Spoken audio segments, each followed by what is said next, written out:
Hello दोस्तों, मुझे कई सारे सब्सक्राइबर्स और दोस्त पूछते रहते हैं कि भाई हम स्टॉक सिलेक्शन कौन सा करें, कौन सा stock is good for option will strategy.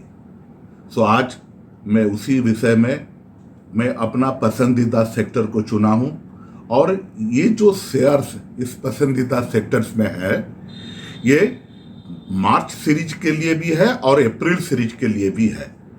तो बाद में फिर हम देखेंगे, क्योंकि जो रहते हैं जो शेयर्स, कुछ कुछ नए शेयर्स की एंट्री होती है और कुछ कुछ निकल जाते हैं। बिकॉज जैसे कि flavour of the season ice cream रहता है, उस हिसाब में स्टॉक का भी कुछ स्टॉक्स रहते हैं जो कि उनका growth potential with in that period, in A short period is possible, और उसे देखते हुए मैंने ये सिलेक्शन किया हूं। और अगर अच्छा लगे तो आप जरूर मुझे बताइएगा।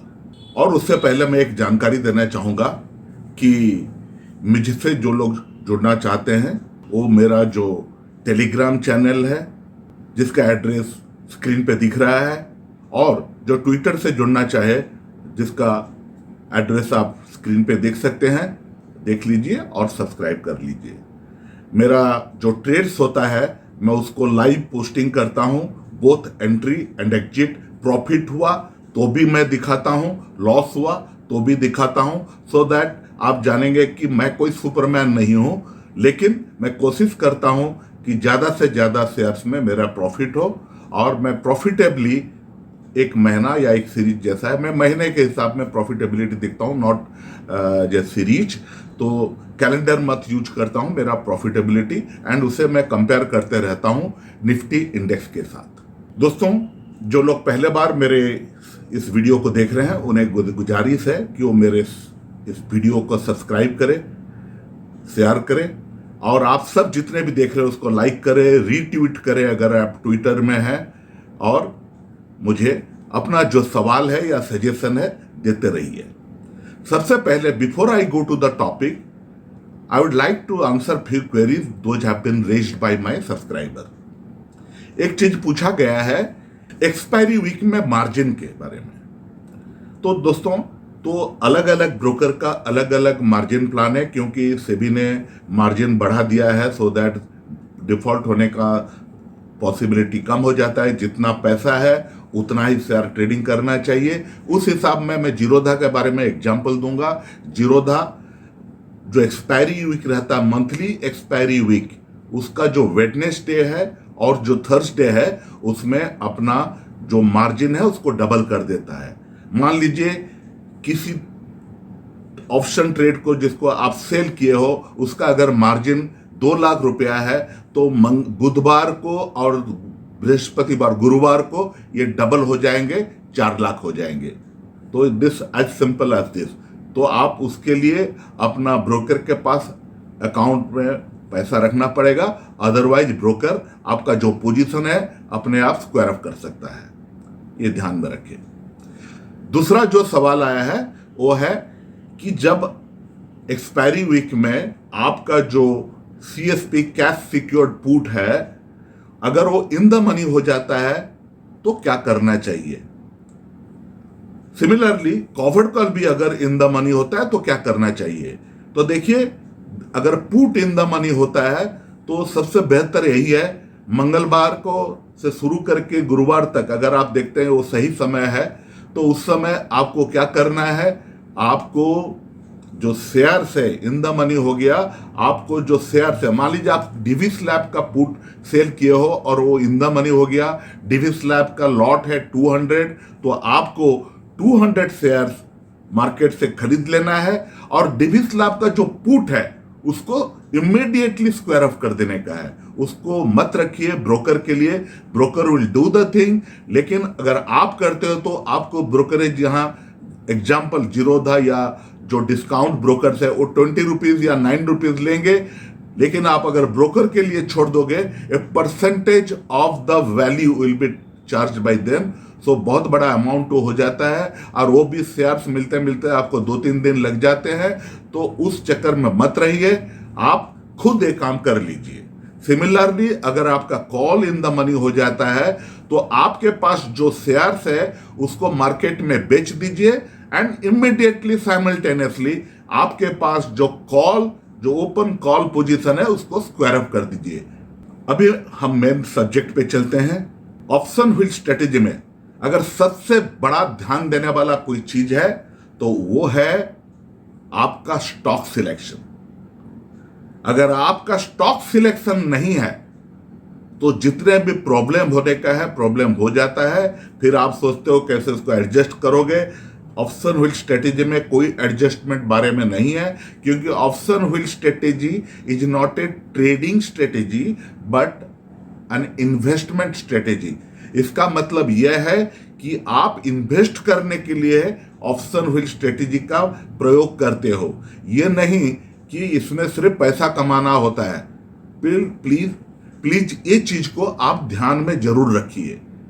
बहुत सारे मेरे मित्र टेलीग्राम में जैसे ही जिस दिन वो लोग पोजीशन लिए ड्यू टू सम रीजन अगर उनका शेयर नीचे गिर जाता है तो पैनिक हो जाते हैं और पूछने लग जाता है मैं क्या करूं, एक एक्स्ट्रा कॉल सेल करूं या एक पुट बाय करूं। भाई ये सब कुछ करने की जरूरत नहीं है। अगर आपका कन्विक्शन नहीं है please don't enter into such trades.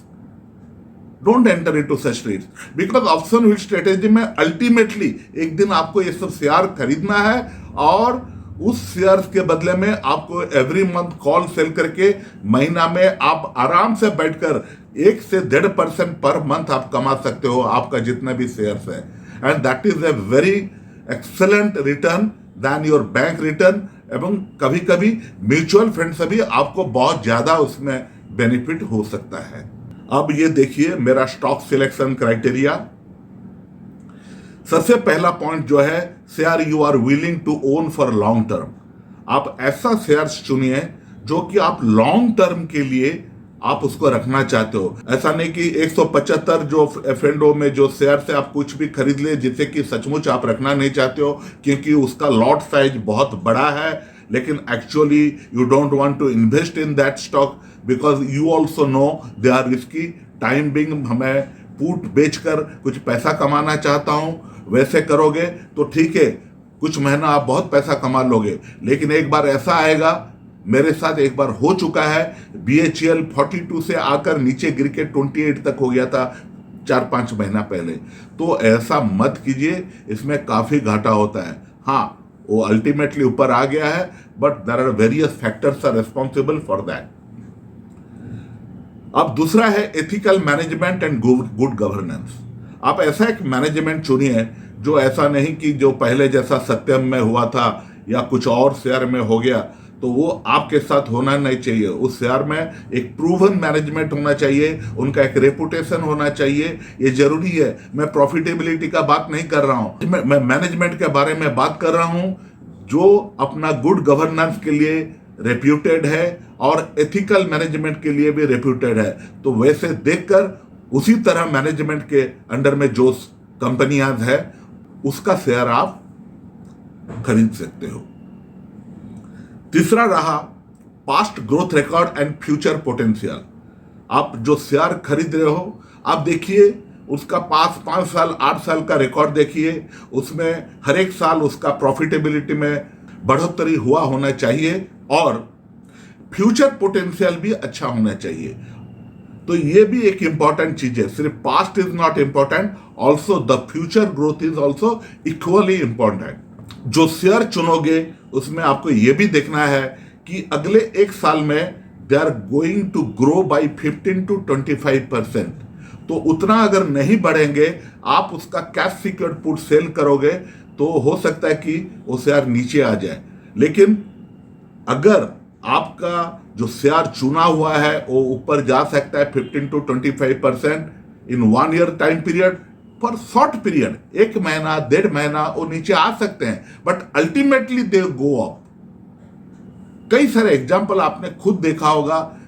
कोई भी शेयर आज उठा लीजिए, आप देखोगे कि बीच में कभी कभी उनका जो मोमेंटम है वो काफी स्लो हो जाता है या फिर नीचे आ जाते हैं, लेकिन फिर उनका मोमेंटम आता है और वो स्पाइक करने शुरू हो जाते हैं। और जो शेयर खरीदोगे एक पॉइंट ये भी है, part of the F&O segment होना चाहिए, मतलब वो शेयर सिर्फ इक्विटी सेगमेंट में नहीं, वो F&O सेगमेंट में होना जरूरी है, तभी आप उसका पुट सेल कर सकते हो।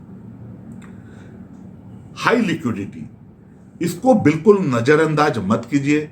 There are certain shares those are not liquid, तो उस शेयर में आप अगर करोगे उसमें लिक्विडिटी बहुत कम होते हैं।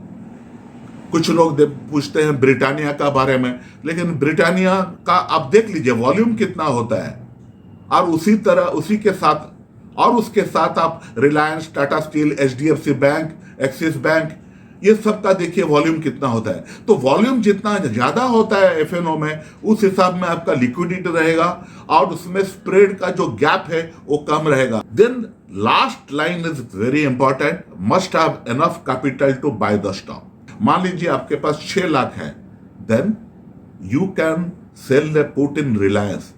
अगर आप 1900 रुपया में रिलायंस का पुट को सेल करते हो, तो आपको जब इन द मनी आपका हो जाएगा वो पुट, तो आपको लगेगा 4,75,000 रुपया टू बाय द शेयर्स। लेकिन आप रिलायंस छोड़ के आप अगर अदानी पोर्ट्स जो कि 650 के आसपास है, उसको आप सेल करोगे उसके पुट, तो उसके जरूरत है 16 लाख। आप बेच तो दोगे, प्रॉफिट भी शायद कुछ महीना मिल जाएगा, लेकिन जिस दिन वो इन द मनी हो जाएगा, तब उस दिन आप 16 लाख रुपया कहां से लाओगे? तो आपका जितना कैपिटल है उस हिसाब से भी आपको चुनना है कौन सा शेयर में मुझे पुट सेल करना है। अब मैं आपको दिखाता हूं मेरा पसंदीदा सेक्टर और मैं उन्हें क्यों चुना हूं, सेक्टर क्यों पसंद है मुझे।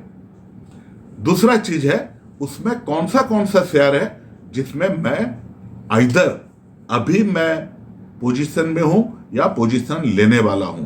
तो ये जो मैं आपको सेक्टर दिखा रहा हूं, ये ऑर्डर ऑफ मेरिट नहीं है, मैं ऐसा ही उसको रैंडमली दिखा रहा हूं। और इसमें जो शेयर्स है तो वो मेरे लिए मेरा पसंदीदा शेयर है। मैं उसमें आइदर मैं ऑलरेडी उसका ओपन पोजीशन में हूं या मैं उसको लेते रहूंगा।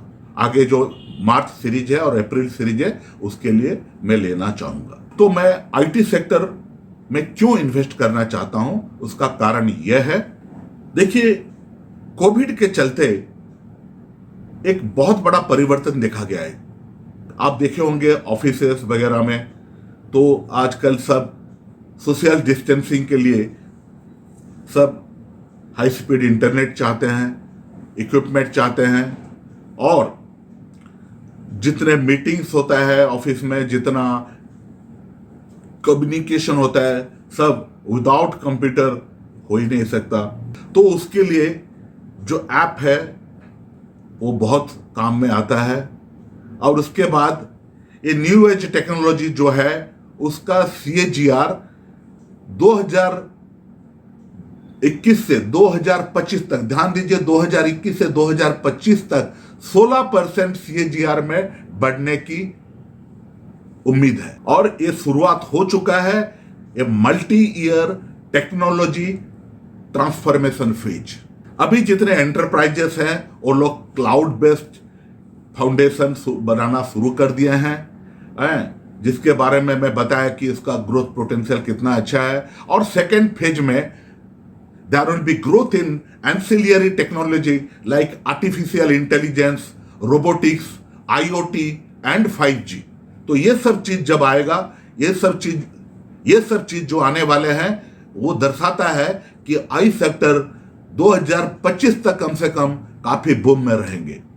इसमें जो मेरा पसंदीदा शेयर है वो है TCS, Infosys, Wipro, HCL technology and tech Mahindra.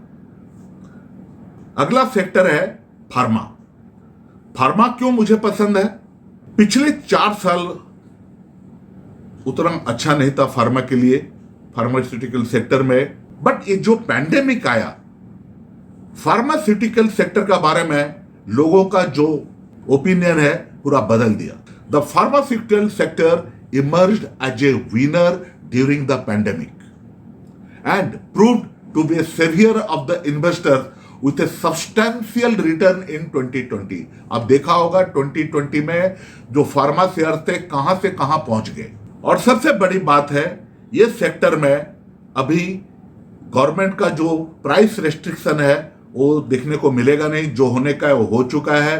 तो profitability of the pharma stocks will go up. और कुछ कंपनियां ऐसे भी हैं जो कि कोरोना रिलेटेड दवाइयां बनाना के लिए एक्सपेरिमेंट शुरू कर चुके हैं। हाँ, आप लोग को तो पता ही होगा, वैक्सीन भी वो लोग निकाल लिए हैं। तो ये सब जो चीज है उनका प्रॉफिटेबिलिटी इंप्रूव करने के लिए बहुत फायदेमंद होगा। और जो यूएस एफडीए का आप कभी कभी न्यूज सुनते होंगे, वो लोग आकर चेक करते हैं। तो आज मैं आपको ये बताना चाहता हूं, जितने भी भारत में बड़े बड़े कंपनियां हैं उनका जो प्रोडक्शन कैपेबिलिटी है उसको वो लोग ऑटोमेटेड कर चुके हैं। और पिछले 5 सालों में उनका जो प्रोडक्ट बेस है उसको डाइवर्सिफाई कर चुके हैं।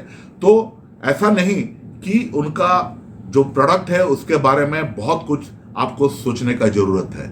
और कहा जाता है कि बाकी सेक्टर जैसे ग्रोथ किए हैं तो इस सेक्टर में भी ग्रोथ का बहुत अच्छा कैचअप करने का लिए मार्जिन है, ये लोग और भी ऊपर जाएंगे। और इसमें जो मेरा पसंदीदा शेयर है उसको आप देख लीजिए, डिविस लैब, डॉक्टर रेड्डी, लिपिन, सन फार्मा और एलेम्बिक फार्मा। आप पूछोगे भाई एलेम्बिक फार्मा एफएनओ में कहां से आ गया, लेकिन ये बहुत जल्द एफएनओ लिस्ट में आने वाला है। मार्च सीरीज में हम लोग को शायद मिल जाएगा एलेम्बिक फार्मा का एफएनओ में अपॉर्चुनिटी में। इसके अलावा भी कुछ शेयर्स हैं, लेकिन मेरे लिए ये 5 काफी है। और भी कुछ है जैसा कि औरोबिंदो फार्मा, सिप्ला वगैरह है, but I will restrict to my trades in this 5 shares. Next sector is oil and gas. अरे इसके बारे में बोलना क्या है, अभी अभी कुछ दिन पहले भारत सरकार ने डिक्लेयर किया कि 5,70,000 करोड़ का प्रोजेक्ट लाने वाले हैं अगले 5 सालों में। और हमारे प्राइम मिनिस्टर भी बोल चुके हैं जो गैस यूज करने वाले कंपनी हैं उनको जीएसटी का फैसिलिटी भी मिलेगा। ये अगर मिलेगा तो जितने कंपनीज है इस सेक्टर में वो लोग काफी अच्छा करने वाले हैं। ये न्यूज जैसे 2 दिन पहले आया, आप देखा होगा, there is a sudden surge in the share prices of shares of oil and gas sector companies. इसमें मेरा पसंदीदा शेयर है MGL, BPCL और HPCL। मेरा अगला सेक्टर है cement. Cement is an extremely important construction material. Modern world में हम कोई भी स्ट्रक्चर बनाते हैं, जैसे ब्रिज हुआ, हार्बर्स हुआ, रोड्स हुए, तो उसमें घर में तो लगता ही है, ये सब में सीमेंट का काफी खपत होता है। और भारत सरकार का जो पॉलिसी है आत्मनिर्भर, उसके लिए जो कंस्ट्रक्शन बूम आने वाले हैं रियलिटी सेक्टर में और प्रोडक्शन मैन्युफैक्चरिंग सेक्टर में, उसके लिए सीमेंट का जरूरत बहुत ही ज्यादा रहेगा, डिमांड हमेशा बढ़ते रहेगा। इसीलिए ये मेरा पसंदीदा सेक्टर है। और इसमें मेरा जो पसंदीदा शेयर्स हैं ये है अंबुजा सीमेंट, अल्ट्राटेक सीमेंट और रामको। अब मेरा अगला जो सेक्टर है वो है ऑटो एंड ऑटो एंसिलियरी।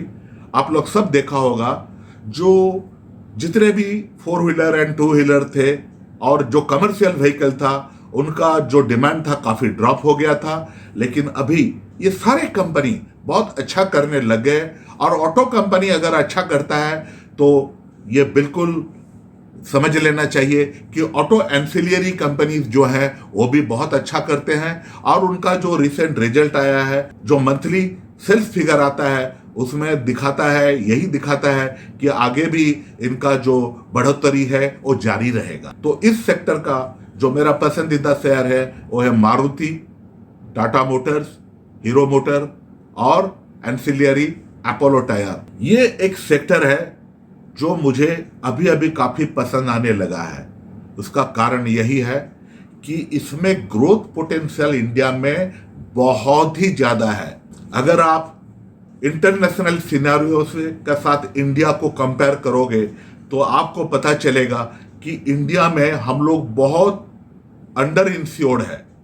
आप बताइए, जो आप और हम, जो हमारे जो अपार्टमेंट है, कितने लोग हम अपना अपार्टमेंट के लिए इंश्योरेंस लिए हैं, जो उनका स्ट्रक्चर जो है, जो घर में जो सामान रखा गया है, जो फर्नीचर है, जो इलेक्ट्रॉनिक्स है, तो उसको जब नहीं लेते हैं तो उसमें कितना नुकसान होता है। हम सबको इंश्योरेंस करना चाहिए। और इसके साथ जो बिजनेसेस है, जैसा कि भारत में वो ग्रो कर रहा है, उस हिसाब में भी इनके लिए अपॉर्चुनिटी काफी है। और इनका प्रॉफिटेबिलिटी बढ़ने का एक और भी एक कारण है, वो है उनको पता है रिस्क क्या चीज होता है। उनको जितना पता है बाकी लोगों को कम पता है। तो क्योंकि उनको पता है इस बिजनेस में या इस प्रोडक्ट में क्या रिस्क हो सकता है, तो अकॉर्डिंगली वो अपना प्रीमियम फिक्स करते हैं। तो even if something goes wrong, उनका उतना घाटा होने का चांस नहीं रहता है। वो जानते हैं उनको क्या करना है अगर इस बिजनेस में थ्राइव करना हो तो दे आर रिस्क अवेयर। इसमें मेरा पसंदीदा शेयर्स है HDFC लाइफ और SBI लाइफ। ICICI भी ठीक है, लेकिन ये मेरा पसंदीदा शेयर्स है। अब ये रहा टेलीकॉम का बारे में क्या बताना है। टेलीकॉम और डेटा का कितना यूज हुआ है आप लोग सब जानते। जो भी इस वीडियो को देख रहा है उनको सबको पता है कि whether it is a YouTube, जब घर में रहकर काम किए तो डेटा का कितना जरूरत था। घर में रहकर काम किए तो टेलीफोन का जो मोबाइल फोन का कितना उन लोग यूज किया है। और OTT प्लेटफॉर्म में पिक्चर रिलीज होना शुरू हो गया, उसके लिए भी आपको बहुत सारा डेटा चाहिए। मेरा एक बहुत ही पसंदीदा शेयर्स है जिसका कि ब्रोकरेज उनका जो गाइडेंस दिया है इसके हिसाब में वो 700 के ऊपर जाने वाला है। वो शेयर का नाम है भारती एयरटेल। तो इसमें आप कैश सिक्योर्ड पुट वे में आप इसको मंथ आफ्टर मंथ इसके कैश सिक्योर्ड पुट बेचते रहिए और प्रॉफिट कमाते रहिए। अगला सेक्टर जो आप देख रहे हैं वो है इंफ्रा एंड रियलिटी। अगर भारत ग्रो करने वाला है तो सबसे ज्यादा फायदा किसको होगा? जो लोग इंफ्रास्ट्रक्चर के साथ जुड़े हुए हैं। और जो bluest of the blue chip infrastructure share है मेरे लिए वो है L&T। उसके अलावा अदानी पोर्ट्स, इनका कई सारे प्रोजेक्ट्स आ रहे हैं और आप लोग जानते होंगे इस कंपनी में का जो शेयर्स हैं, जितने भी शेयर है सब अच्छा कर रहे हैं। और अदानी पोर्ट्स, हाँ उसमें एक दिक्कत अदानी पोर्ट्स में यह है ये काफी फ्लक्चुएट करता रहता है, बहुत क्विकली ऑफ जाता है और उसी दिन वो बहुत नीचे आ जाता है। कल मुझे 41,000 रुपया का चुना लगा है, लेकिन कोई बात नहीं। फिर भी Adani ports is a share जहां हम लॉन्ग टर्म के लिए इन्वेस्ट कर सकते हैं। और एक रहा रियलिटी सेक्टर में DLF काफी अच्छा कर रहा है और मैं सोचता हूं कि DLF 200 रुपये के आसपास अगर हम खरीदते हैं तो लॉन्ग टर्म में ये जरूर फायदा देने वाले हैं। जो ब्रोकरेज रिपोर्ट में देखा हूं कुछ तो 270-80 से लेकर 330 तक इसका प्रोजेक्शन दिए हैं। उसको ध्यान में रखते हुए और इसका जो फंडामेंटल को देखते हुए मैं सोचता हूं DLF में कैश सिक्योर्ड पुट सेल करना मेरे लिए अच्छा रहेगा। ये सेक्टर जो अभी बता रहा हूं ये है एनर्जी एंड पावर। इसके बारे में क्या करना है? अगर इंडिया को आगे बढ़ना है, बिना पावर का बिना एनर्जी का हम आगे बढ़ नहीं सकते हैं। आजकल सरकार कई सारे बेनिफिट इनको देते हैं और आजकल सोलर पावर भी एक जुड़ गया है। ये सब चीज दिखाता है कि इसमें जुड़े हुए जो भी कंपनी है, मेरा पसंदीदा शेयर है टाटा पावर और पावर ग्रिड। ये दोनों में काफी अच्छा ग्रोथ पोटेंशियल है और इसको मैं हमेशा लेते रहता हूं। आज भी मेरे पोर्टफोलियो में ये दोनों का ओपन पोजीशन खुला है। पब्लिक सेक्टर अंडरटेकिंग, देखिए पब्लिक सेक्टर अंडरटेकिंग में कभी कभी ऐसा होता है कि अच्छा ग्रोथ मिलता है और कभी कभी ऐसा होता है कि वो लोग ऐसे in spite of their good performance उसका जो वैल्यूएशन है कभी कभी मुझे बड़ा दिक्कत होता है उसमें। जैसा कि कुछ महीना पहले मुझे काफ़ी दिक्कत हुआ था। भारत इलेक्ट्रॉनिक्स लिमिटेड, NMDC और NTPC, ये सब कोल इंडिया, ये चारों में मेरा पोजीशन था। लेकिन वो सब में ज़्यादा फायदा मुझे हुआ नहीं, लॉस तो हुआ नहीं, लेकिन जितना फायदा एक्सपेक्ट होता था उतना हुआ नहीं। लेकिन तकदीर मेरा ऐसा है कि जब मैं वहाँ से निकल गया तो काफ़ी ऊपर वो लोग आ गए, काफ़ी ऊपर जंप हो गए वो लोग का शेयर प्राइस में। लेकिन फिर भी एक शेयर है जिसे मैं पसंद करता हूं वो है भारत इलेक्ट्रॉनिक्स लिमिटेड, क्योंकि जो डिफेंस सेक्टर का ये जो शेयर है, इसका जो प्रोडक्ट है उसके लिए काफ़ी डिमांड आएगा भारत सरकार से, और उसमें एक्सपोर्ट पॉसिबिलिटी भी आ रहा है। तो ये सबको देखते हुए भारत इलेक्ट्रॉनिक्स लिमिटेड में मेरा अच्छा व्यू पॉइंट है। अब रहा मेटल, सीमेंट की तरह मेटल भी कोर सेक्टर में आता है, जहां की जिसका भी डिमांड अब बढ़ते जा रहा है। चाइना फैक्टर तो आप जानते हो, इंडिया सरकार भी ड्यूटी स्ट्रक्चर में ऐसा बदलाव लाया है, भारत में जो स्टील कंपनियां हैं उनको काफ़ी सहूलियत मिला है, और जो इंटरनेशनल जो मेटल प्राइस में जो बढ़ोतरी हुआ है उसका भी फायदा इंडिया में देखने को मिला है। इसमें जो मेरा पसंदीदा शेयर्स है, दो बड़े शेयर टाटा स्टील, हिंडाल्को, कुछ और भी शेयर्स है, लेकिन हमेशा जैसे मैं कहा जो मेरा जो पॉइंट्स है स्टॉक सिलेक्शन क्राइटेरिया, इसमें ये दोनों सही आते हैं, इसलिए मैं सिर्फ यही दोनों को मैं रखा हूं और इसमें मैं पोजीशन लेते रहता हूं। शायद ऑर्डर में ये ऊपर रहना चाहिए था, लेकिन मैं इसके बारे में काफी सोचा इसमें कौन सा शेयर दूं, बैंक और एनबीएफसी का क्या रोल है, तो इसके बारे में मैं ज्यादा क्या बताऊं।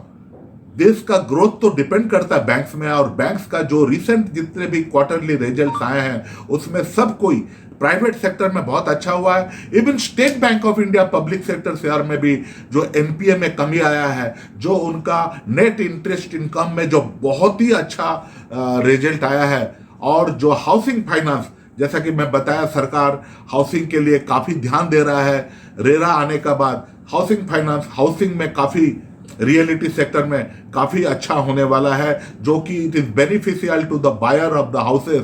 तो इसी कारण मैं कुछ पसंदीदा बैंक्स और एनबीएफसी चुना हूं, और इसमें जो शेयर्स हैं वो है state bank of India, ICICI bank, HDFC bank, IndusInd bank, axis bank और एलआईसी हाउसिंग एंड फाइनेंस। आप बोलोगे एचडीएफसी क्यों नहीं है? मैं एचडीएफसी में इसीलिए रखा नहीं, मैं जानता हूं फरवरी मार्च में एचडीएफसी जो 1,000 रुपया से नीचे मिला था आज 2,700 हो गया है, तो करीब करीब 270-80% जहां ऊपर चढ़ गया है, तो उसमें मुझे ज्यादा प्रॉफिट में सीएसपी सेल करूं तो उसमें मुझे लगता नहीं कि वहां बहुत कुछ फायदा होने वाला है। मैं सीएसपी एलआईसी हाउसिंग फाइनेंस में अगर सेल करता हूं, मुझे लगता है कि इसमें मुझे ज्यादा प्रॉफिट मिलेगा। तो इस हिसाब में आप एचडीएफसी में भी सीएसपी सेल कर सकते हो, कोई उसमें प्रॉब्लम नहीं है।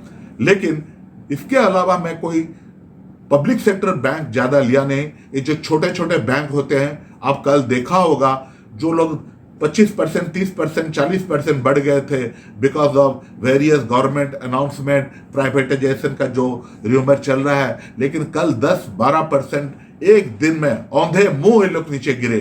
तो आप ये लोग लोगे तो आपका जो ब्लड प्रेशर है बढ़ जाएगा, रात का नींद खराब हो जाएगा। तो आप चुनिए सिर्फ वही शेयर्स जो इन लॉन्ग टर्म प्रॉफिटेबल, ये सब जितना पब्लिक सेक्टर आज बढ़ गए हैं, आज उनको आपको फायदा देने वाले हो सकता है कि कल भी देंगे थोड़े दिन के लिए, लेकिन उनका पास्ट रिकॉर्ड जो मैं बोला वो कितना अच्छा है वो देखिए आप। Otherwise why they are available for 10 rupees, 20 rupees, 30 rupees few days ago. तो इसी कारण मैं उन लोग को अपना लिस्ट में रखा नहीं हूं। जो बेहतर है, जो बढ़िया है, वही शेयर्स को मैं लेने वाला हूं और मैं आपको दिखा रहा हूं। अब मैं आपको 12 सेक्टर और उसमें जो मेरा पसंदीदा शेयर्स है मैं दिखाया।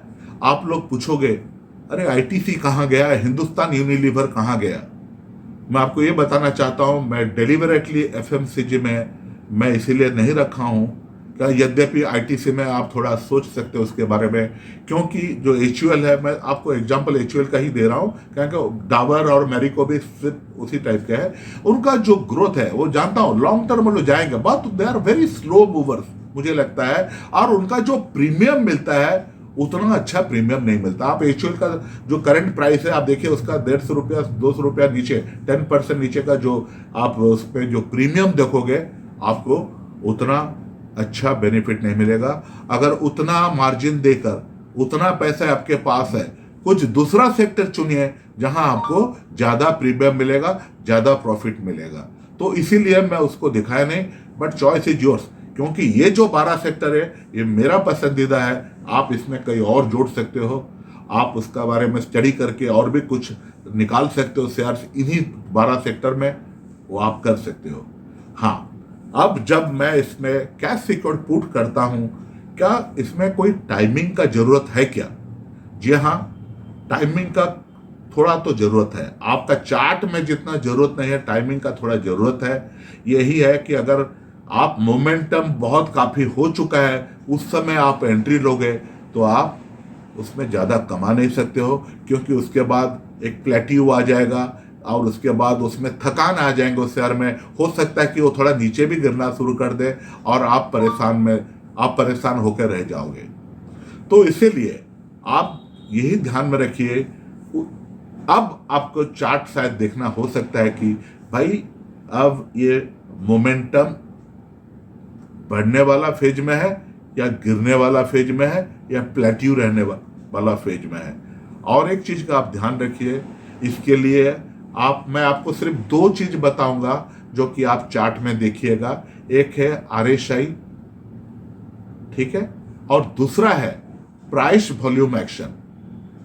आप चार्ट में आजकल कोई भी चार्ट खोलोगे, हाइकेन एशी में आप उसको परिवर्तित कर दीजिए और उसका वॉल्यूम देखिए वॉल्यूम में कहीं सडन स्पाइक तो नहीं हो रहा है, प्राइस भी बढ़ रहा है और वॉल्यूम भी काफी बढ़ रहा है। अगर ऐसा हो रहा है तो आपको पता लग जाना चाहिए कि भाई देखिए इसमें मोमेंटम आने वाला है, क्योंकि it is supported by volume. तो उसके लिए आप अपना चार्ट में देख लीजिए बिफोर यू एंटर, क्योंकि शेयर तो मैं चुन लिया हूं और मैं भी वही करता हूं। मैं जब देखता हूं अगर प्राइस वॉल्यूम बढ़ता है या RSI ओवरसोल्ड पोजीशन में आ जाता है, that I find a nice time to enter to sell a cash secured put. तो आज के लिए इतना। अगर आपको कोई सवाल है आप जरूर मुझे पूछिए और मैं इसके जवाब देना चाहूँगा। जैसे कि इस वीडियो में स्टार्टिंग में जो सवाल आए थे उसका जवाब दिया, तो ऐसे मैं जवाब देते रहूँगा मेरे अपने अगले वीडियो में। अगला वीडियो तो मेरा रिव्यू वीडियो रहेगा